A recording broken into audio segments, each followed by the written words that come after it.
एक गाल तव्हां प्यारी जमात जे आॾो तमहीद में अर्ज़ करनी आहे जेका तव्हांखे ज़हन में दिल में दिमाग़ में वेहारणी आहे उहा हीअ आहे त महबूब अकरम सल्लल्लाहु अलैहि वसल्लम जा समूरा सहाबी शान इज़त वारा आहिनि। अलाह उन्हनि खे वॾो रुतबो मक़ाम अता फ़रमायो आहे, पर उन्हनि सभिनीनि सहाबनि में जेकॾहिं अफ़ज़ल आहे त उहो हज़रत सैयदना अबू बकर सिद्दीक़ अफ़ज़ल आहे। तव्हां ॾिसो था त जहालत जो दौरु आहे, माण्हू चवंदा त साईं न अॼुकल्ह MA वारा घणा आहिनि, माशाअल्लाह BA वारा घणा आहिनि, डॉक्टर इंजीनियर घणा आहिनि। तव्हां कीअं था चओ त जहालत जो दौरु आहे? अदा जहालत जेका हुआ उहा दीन खां हुआ। माण्हू दीन नथा सम्झनि, पोइ पंहिंजी राय पंहिंजे हथ सां ॻाल्हियूं ठोकनि था, ॻाल्हियूं कनि था जेके क़ुरान जे मुखालिफ़, महबूब जे फ़रमान जे मुखालिफ़, हदीस जे मुखालिफ़, शरीयत जे कानूननि जे मुखालिफ़, पोइ अहिड़नि खे जाहिल चइबो। लिहाज़ा इहा ॻाल्हि ज़हन में रखो त जिन माण्हुनि वटि इल्मु न आहे ऐं शरीयत जी उन्हनि माण्हुनि खे ख़बर न आहे, उहे माण्हू चवंदा आहिनि त बाबा सैयदना अबू बकर सिद्दीक़ कीअं अफ़ज़ल आहे, हज़रत मौला अली मुश्किल कुशा रज़ियल्लाहु ताला अन्हु जो फ़िलाणो शान आहे, फ़िलाणो शान आहे, फ़िलाणो शान आहे। पोइ अबू बकर वरी कीअं अफ़ज़ल थियो? असुल में ॻाल्हि इहा आहे त इन्हनि माण्हुनि खे फ़ज़ीलत ऐं अफ़ज़लियत में फ़र्क़ जी ख़बर आहे ई कोन त अफ़ज़लियत छाखे चइबो आहे ऐं फ़ज़ीलत छाखे चइबो आहे। अफ़ज़लियत ॿी शइ आहे ऐं फ़ज़ीलत वरी ॿी शइ आहे। सभ खां पहिरियां तव्हां सम्झो, ज़हन में विहारियो हीअ ॻाल्हि इत्मिनान सां। जेके साम्हूं माशाअल्लाह सवनि जे तादाद में मौजूदु आहियो, तव्हां ॿुधो, जिन ताईं मुंहिंजो पैगाम पहुचे उहे ही सबक़ु मुंहिंजो यादि रखनि त अफ़ज़लियत ॿी शइ हूंदी आहे ऐं जेका फ़ज़ीलत हुआ उहा फ़ज़ीलत वरी ॿी शइ आहे। भला मौली साहब अफ़ज़लियत छा आहे? पर उहा तव्हांखे सम्झायां। अफ़ज़लियत जी माना हीअ हुआ त उहो कहिड़ो माण्हू आहे उम्मत मां, उहा कहिड़ी हस्ती आहे उम्मत मां नबियुनि खां बाद में जेका अल्लाह वटि वधीक दर्जे वारी आहे, अल्लाह वटि उन जो सवाबु घणो आहे, अल्लाह जे वेझो घणो आहे, कसरत सवाबु घणो सवाबु अल्लाह वटि कंहिंजो आहे, इन खे चइबो आहे अफ़ज़लियत। यानी अल्लाह तबारक व तआला वटि जंहिं हस्तीअ जो दर्जो वधीक हुजे ऐं अल्लाह वटि जंहिं हस्तीअ जो दर्जो उम्मत मां नबियुनि खां बाद सभिनीनि खां वधीक आहे, उहो हज़रत सोणो अबू बकर सिद्दीक़ आहे। इहा आहे अफ़ज़लियत जी माना। फ़ज़ीलत छा आहे? फ़ज़ीलत कंहिं जुज़वी शइ खे चइबो आहे। मिसाल आहे, हिकिड़ो महबूब जो सहाबी आहे जंहिं सहाबीअ जो नालो जिन्सी नालो क़ुरान पाक में मज़कूर आहे, ॿिए कंहिं बि सहाबीअ जो नालो कोन आयो आहे, उहो हज़रत ज़ैद आहे। हाणे इहा उन जी हिकिड़ी जुज़वन हिसो आहे फ़ज़ीलत जो, इहा उन जी फ़ज़ीलत आहे। पर अफ़ज़लियत चओ अफ़ज़लियत न आहे।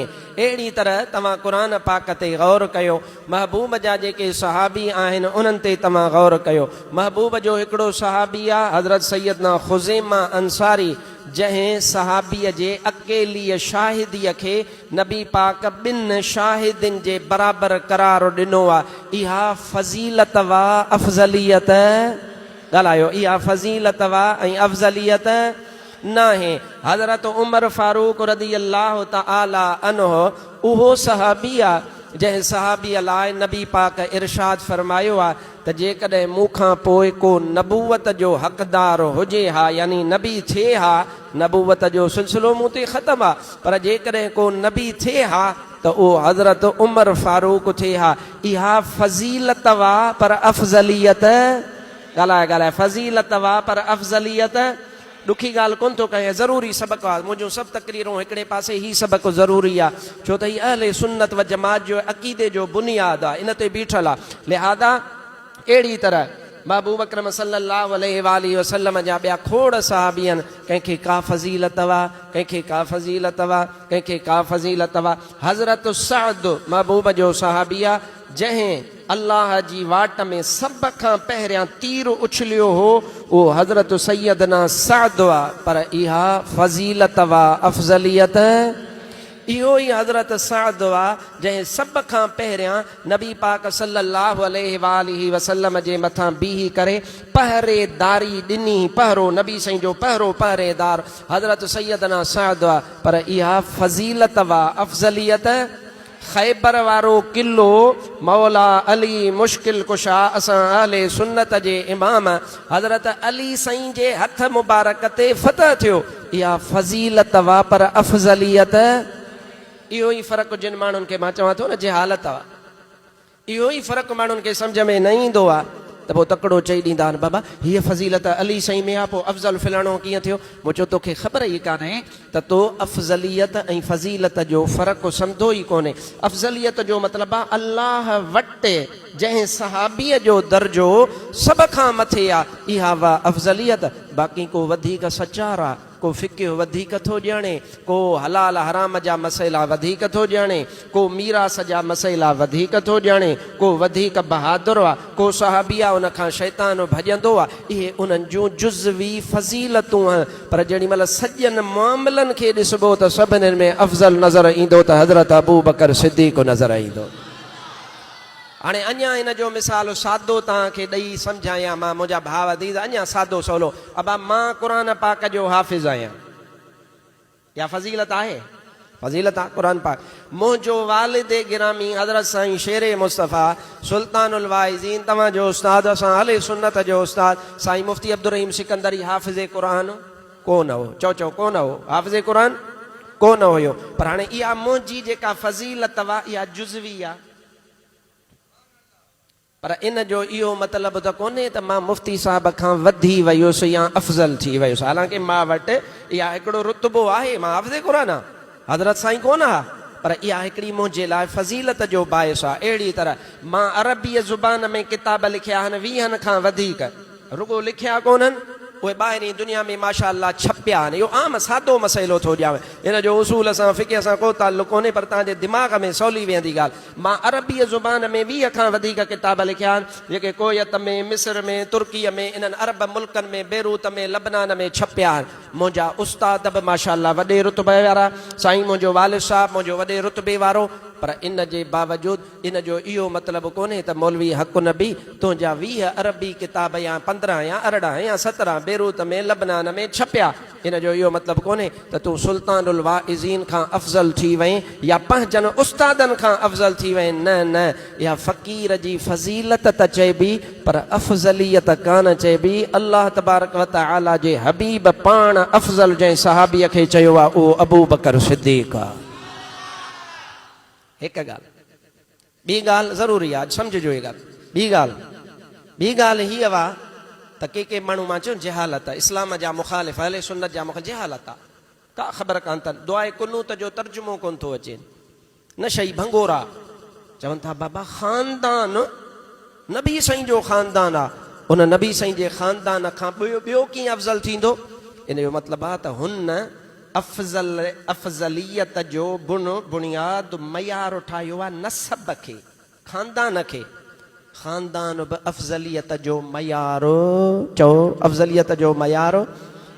दलील थो ॾियांव हिते, बाबा जेकॾहिं ख़ानदान अफ़ज़लियत जो मयार हुजे हा त पोइ महबूब जो चाचो हज़रत अब्बास अली साईं खां अफ़ज़ल हुजे हा। छो अली साईं नबी साईं जो सौट आहे ऐं हज़रत अब्बास नबी साईं जो चाचो आहे। चाचे ऐं भाइटे मां वधीक शान अफ़ज़ल केरु हूंदो आहे? चाचो। चओ केरु हूंदो आहे? पर जेकॾहिं ख़ानदान ऐं नसब अफ़ज़लियत जो मयार आहे त अहले सुन्नत जे मुखालिफ़नि खां तव्हां पुछो त हज़रत अब्बास अफ़ज़ल आहे तव्हां वटि या अली साईं अफ़ज़ल आहे? चवंदा न अली साईं। पोइ चओ छो? तो नसब ऐं ख़ानदान त पाण मयार कयो हो न, त पोइ हज़रत अब्बास खे अफ़ज़ल चवे हा? चवंदो न न न, मां अफ़ज़ल उनखे नथो मञां, अलीअ खे थो मञां। ऐं अहले सुन्नत बि इहा ई थी ॻाल्हि करे त सुहिणो अब्बास पंहिंजी जॻह ते फज़ीलत वारो आहे, पर हज़रत अब्बास ऐं मौला अली जी जेॾी महिल ॻाल्हि ईंदी त असां चवंदासीं सुहिणो अली करम अल्लाहु वजहुल करीम अफ़ज़ल आहे, हज़रत अब्बास खां अफ़ज़ल आहे। इन जो मतिलबु आहे त नसब बि मयार न आहे। माण्हू चवंदा आहिनि नबी पाक सल्लल्लाहु अलैहि वसल्लम जी नियाणी हज़रत अलीअ खे ॾिनल ही अली साईं अफ़ज़ल थी वियो। मां चयो सुहिणे अलीअ जो शान आहे, फज़ीलत आहे, रुतबो आहे। अलीअ खे हिकु न्याणी ॾिनल हुई, हज़रत उस्मान खे 2 न्याणियूं ॾिनल हुयूं। जेकॾहिं तो वटि कानून, असां वटि त हुअईं उस्मान साईं अफ़ज़ल आहे अली साईं खां बि, छो त जेका ख़लीफ़नि जी तरतीब आहे उन मुताबिक़ अफ़ज़ल आहिनि। असां वटि त सुहिणो उस्मान बि अली साईं खां अफ़ज़ल आहे, पर तो वारे कानून मुताबिक़ जेकॾहिं नबीअ जी न्याणीअ जो निकाह हुजे ऐं उन बुनियाद ते को अफ़ज़ल थिए त पोइ तो वारे कानून में तोखे उस्मान सोणे खे अफ़ज़ल मञणो पवंदो। असां वारी ॻाल्हि करणी पवंदी, छो त उस्मान सोणे जे निकाह में महबूब जा 2 नूर आहिनि। लिहाज़ा तव्हांखे इहा ॻाल्हि सम्झणी पवंदी। चई अली साईं इल्म जो दरवाज़ो आहे, चओ असांखे क़बूल आहे। चओ चओ बाबा असांखे, चओ चओ वहाबिन जो बि रद्द थी वञे सोणा, हा असांखे क़बूल आहे। अली साईं, बाबा अली साईं जेको आहे सो इल्म जो दरवाज़ो असांखे क़बूल आहे, पर इहो इल्म जो दरवाज़ो हुजणु फज़ीलत आहे, अफ़ज़लियत। चओ चओ अफ़ज़लियत। पाण जिन माण्हुनि खे अफ़ज़लियत ऐं फज़ीलत ॿिन्ही जी ख़बर ई न आहे त पोइ मां चवां थो त अहिड़ा माण्हू दीन में ॻाल्हाइण जा हक़दार बि न आहिनि। बाबा अली साईं नबी साईं जो माइट हुयो, नबी साईं जी औलाद त नबी साईं अली साईं नबी साईं जी औलाद त कान्हे। बाबा नबी साईं जी जेको आहे सो मिट हो। सम्झजां अहले सुन्नत जो इंसाफ़ ॾिस अदा, जेकॾहिं रत जे बुनियाद ते फ़ैसिला थियनि हा न त पोइ ख़बर अथई असां छा फ़तवा ॾियूं हा। असां फ़तवा ॾियूं हा त नबी साईं जा पुटड़ा साहबज़ादा जेके नबी साईं जो रत आहिनि, असां चऊं हा त उहे बि अली साईं खां अफ़ज़ल आहिनि। पर असां ईअं कोन चयो आहे, असां चयो आहे त सुहिणो अली महबूब जे उन्हनि बचड़नि खां अफ़ज़ल आहे। छो त उहो बि सहाबी लेखबा, महबूब जा न्याणियूं बि सहाबियाणियूं आहिनि ऐं महबूब जा साहबज़ादा भले नंढाई में विसाल करे उहे बि सहाबी में मिन वजा उलमा लिखिया।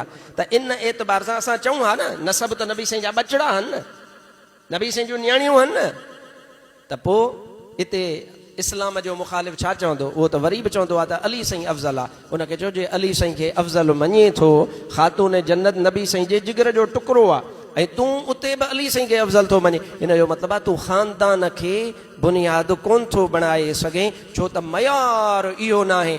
अचो त क़ुर खां पुछूं त पोइ अफ़ज़लियत जो मयार कहिड़ो आहे? ओ हाणे असुल ॻाल्हि आई आहे। अफ़ज़लियत जी माना रब वटि वधीक रुतबे वारो। हाणे मयार कहिड़ो आहे? नसब बि कोन्हे। चओ चओ नसब बि, ॻाल्हाए नसब बि, ख़ानदान बि कोन्हे को, नबी पाक जी न्याणीअ जो मुड़ुसु हुजण बि न आहे को, मुंहिंजा भाउ दी। लिहाज़ा आहे छा? क़ुर पाक बयानु फरमाए छॾियो आहे, इन्न अकरमकुम इंदल्लाहि अतक़ाकुम, अल्लाह वटि वधीक इज़त वारो दर्जे वारो उहो आहे जेको वधीक तक़वा ऐं परहेज़गारीअ वारो आहे। इनखे क़ुर अतक़ा सॾियो आहे, इहो रब वटि वधीक दर्जे वारो आहे। वरी क़ुर खां पुछोसीं त अतक़ा सहाबनि में केरु आहे? क़ुर ऐलान फरमायो वसयो जन्नबु हल अतक़ा अल्लज़ी युती मालहु यतज़क्का। अल्लाह ताला फरमायो वरी सहाबनि में जेकॾहिं अतक़ा हुआ त उहो हज़रत अबू बकर सिद्दीक़ आहे। नतीजो निकितो त सुहिणो अबू बकर सिद्दीक़ सभिनीनि में अफ़ज़ल आहे।